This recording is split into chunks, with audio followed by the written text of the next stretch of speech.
This is Stars and Scopes with your friend Uma, updated every new and full moon with guidance based on planetary transits in the current sky and extra support from tarot. For accuracy, take a look at your rising sign first if you know it, and do feel free to listen to your sun, moon and rising if you'd like the full picture. I've had a bit of a snafu with the audio this week, so congratulations, you can treat yourself to this DJ set as well as your horoscope. All music that I'm using I found over at the freemusicarchive.org, so do check them out if you're looking for some high quality Creative Commons licensed music. Tips are always welcome at buymeacoffee.com/Uma Ruby, but other than that, let's get into it. Hello Scorpio and Scorpio rising, welcome to your horoscope for the full moon in Capricorn, happening on July 14th at 4:37 a.m. if you're in the southern hemisphere with me. Welcome to your reading. This is a big one, Scorpio. This is a big, fat, full supermoon. Again, like it was in Sagittarius, if you remember that size, because in the moon's ellipse, there's the Earth. The moon goes in like an oval, so when it's close to the Earth, we have a supermoon, and that's what we're having again. The moon is close to the Priapus point in the sky astrologically, which is that point of close encounter with the Earth. The moon's also in a conjunction this time, a conjunction with the planet Pluto.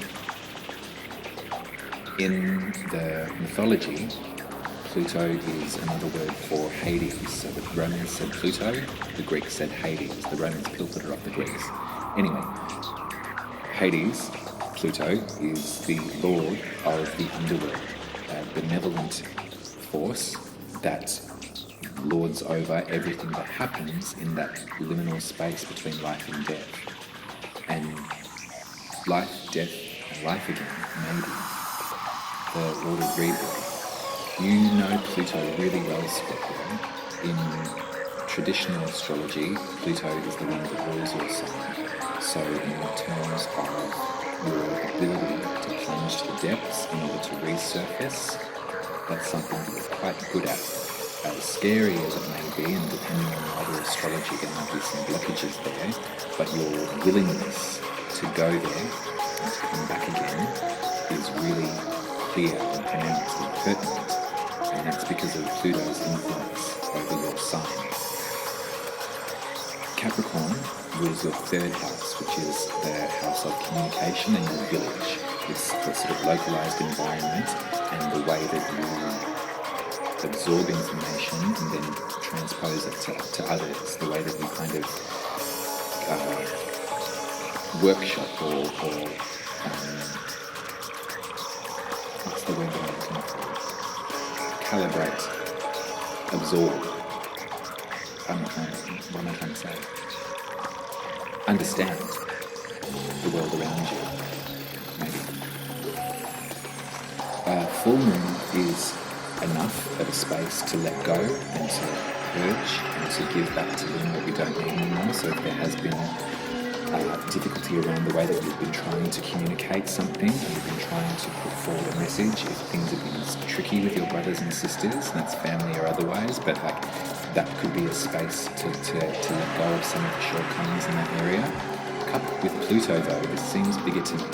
This is a great opportunity for you, Scorpio, to rewrite the script on how it is you communicate and how you use that ability of yours. There's things that you're maybe not saying, there's things that are getting misunderstood, or there's jamming somewhere in there for you in regard to your communication style. This moon and Pluto are forcing you to get it out and to let go of any trepidation that you have around speaking your version of the truth. Pluto is the phoenix rising from the ashes, so there may have been experiences for you that you did do that, and you were racked with either guilt or there was a conflict or something like that. There was some sort of friction some sort of explosion. The dust is settling now, and so this moon is a great time for you to let that go, whatever is residing in your area, your nature, get it out and get it off. I think that if this is the one moon, I mean, you're a Scorpio, so you probably get nude underneath every single one of them. But if you don't, I think that at this full moon, it might be a really great pagan moment for you to commune with it and to really write down and set it on fire. You know, everything you want to give back to Luna, do that, like really ritualize it, do it in a 3D sort of sense. Write it down. Communication, you know, burn it, give it back to Luna, and then make active steps in the aftermath to get those communication styles in order. That's a really important thing, I think, that's coming through for this time. I'm getting chills, actually. This is such a lovely moon to be having. It's coming sort of just after that midway point in the year too. So the gears are turning, you know. It's sort of like 2022 is more than halfway over now. So how are we going to express ourselves for the rest of it?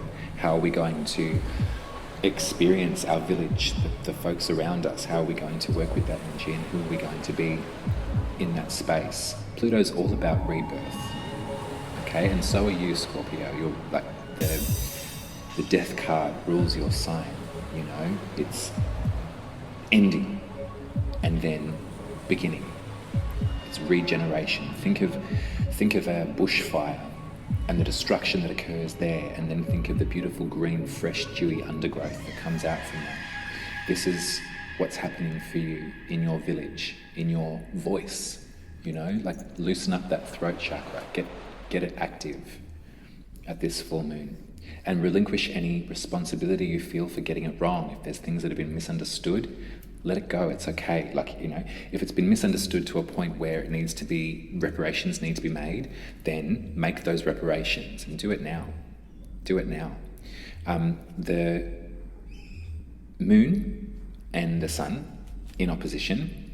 The tarot cards are here. So the moon is in 21 degrees of Capricorn, which is the 4 of Pentacles.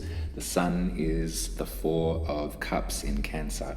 So there is a meditative space here that's happening. There is a sense of not taking on any further emotional weight or responsibilities or burdens. I don't think that I'm encouraging you to take on more energy right now. Really sit in where you are emotionally, and this is the space to sort of work through and to move from. You don't need to take on anything else from anybody else, but you also need to let go of that vice-like grip of control that you have over your throat. I'm not sure if you've had sore throats lately, or if you've been tense in the sort of mouth or neck, tongue area. If you've had a cold, or if your voice has been taken away from you, could have been something that's happened. But this moon is really encouraging you is to release some of that control, okay? You can release the control and you can still maintain your center. That's one thing that sometimes can be misunderstood. It's sort of like, oh, if I let go of control, then, you know, I'm going to be taken advantage of. Then this is all going to happen on me and to me. No. You can that's what boundaries are. You know, you set the boundary to find your center point, but you can let go some of the anxiety around this space. You can really, like, that's what this moon is for. And it's a super one in conjunction with Pluto, so you've kind of got no option, really. There is another T-square, so we know about T-square, so it's that right angle point of tension. So if the moon's here, the sun's here, or the moon's here, my coloured lights, the moon's here, the sun's here, and then there's that right angle tension. This time it's with an asteroid, not a planet, but it's with Chiron. Now, Chiron was discovered in 77, and since its discovery and since its sort of naming by the astronomists in the Greek tradition, giving it a name from the classic mythology, since then astrologers have had little hope to not include Chiron in a reading of a chart. There's so much to be found in that space.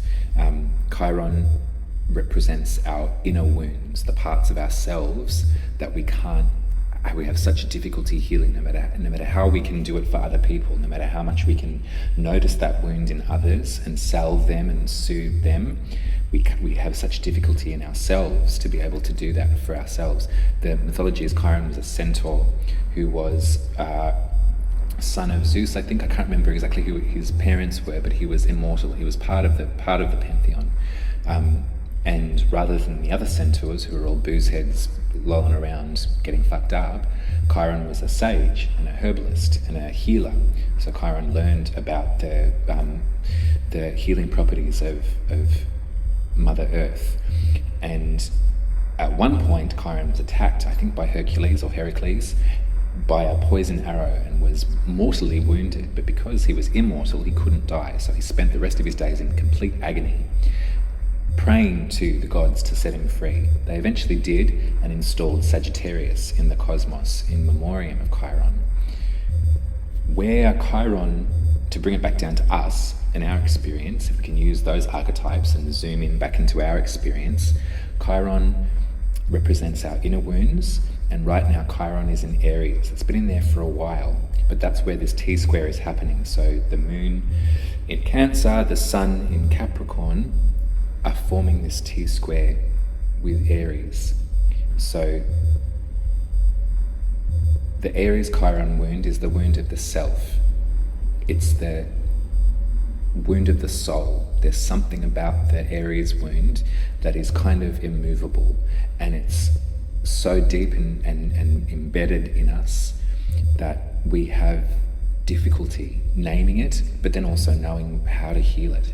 So I think that at this full moon, you're being encouraged to, that wound there's pressure on it, you know? There's a pressure of the self here for you, Scorpio. So you may be reluctant to set that throat chakra free, you know? You may be reluctant to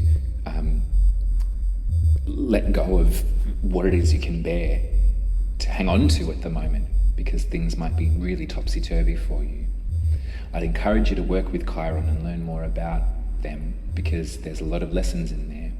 And whatever you're dealing with and whatever wound it is that you have about yourself, know that you potentially may not have the stuff to be able to heal it yourself. However, there are other people around you that can help you with that and that want to help you with that. So that's the sky. I'm going to pull you some intuitive tarot just to cap this one off. Spirit, can you give me some messages for Scorpio right now at this full moon in Capricorn, when they're having a hard time communicating, they're having a hard time in their village, they're trying to get out the truth? How can you help them? The Ace of Wands, the Emperor,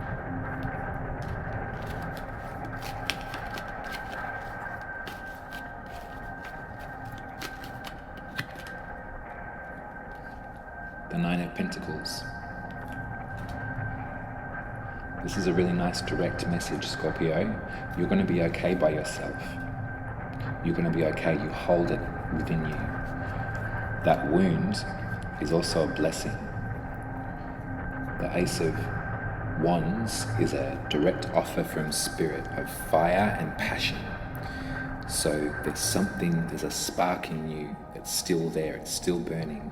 So whatever it is that you've been through, whatever endings you've had to endure, whatever it is that you're having trouble reconciling, know that at your core, there is a wound. There's a wound in all of us.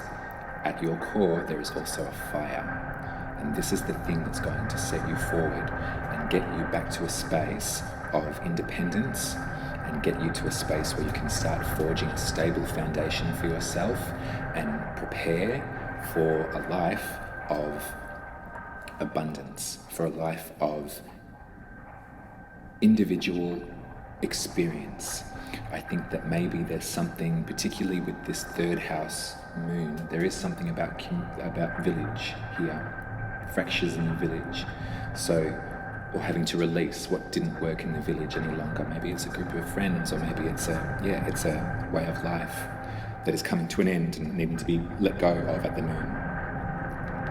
Know that your independence is mighty and that you can do this by yourself, and that you don't owe anybody anything, a version of yourself, the right words,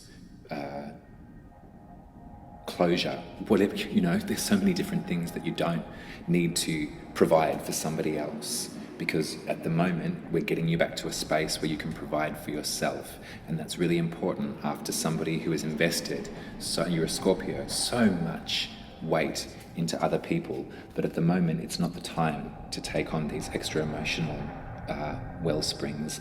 You don't have to catch them and take them with you. We need to get you back to feeling comfortable in your own skin and feeling abundant in your own company. My sand's just run out, so I've got to cut this one short. I'm sorry, Scorpio. I don't know. I think I've been rattling on about Pluto or Chiron, whatever, but it's all important information, and it's really great for this full moon because I can really feel the energy swelling. We're reaching a point of completion with the full moon. A tough cycle's coming to an end, so we need to, everything we can, with our Chiron wound in mind, we need to let it go. Let go of that control. If nothing else, remember the Four of Pentacles. Loosen that grip. All right. I love you, Scorpio. Always have, always will. Head over to umaruby.com if you'd like to get your birth chart read. I'd be so happy to do that for you. Or you can head to buymeacoffee.com/umaruby and you can tip me. You can throw some money in the tip jar, tax-free. Until 2 weeks from now, when we celebrate the new moon in Leo, I am sending you love and kisses, and I'll speak to you then. Bye.